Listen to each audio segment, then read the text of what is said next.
So this is pretty much the home screen of the application.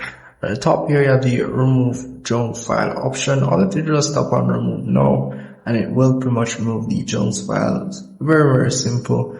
For the WhatsApp option, it will remove duplicated files and unwanted WhatsApp files as well. Here for TikTok, same thing. It will pretty much remove unwanted files as it relates to that. You do have the app usage, just scan the most used app on your device. You have the notification bar cleaner. It will pretty much clear everything in your notification bar, nothing much for that.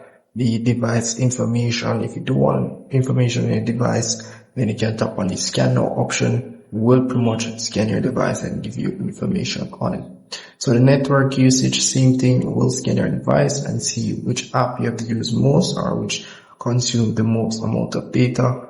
Nothing much. And down here you have the file manager option. You do have to allow access to this section here, as you can see, and once you have done that, we'll pretty much have access to your videos, audios, and pictures, and be able to manage and delete these as well. So very easy application to use, nothing much. And if I missed anything at all, just let me know in the comment section as it relates to this application here. So see you in the next one, guys.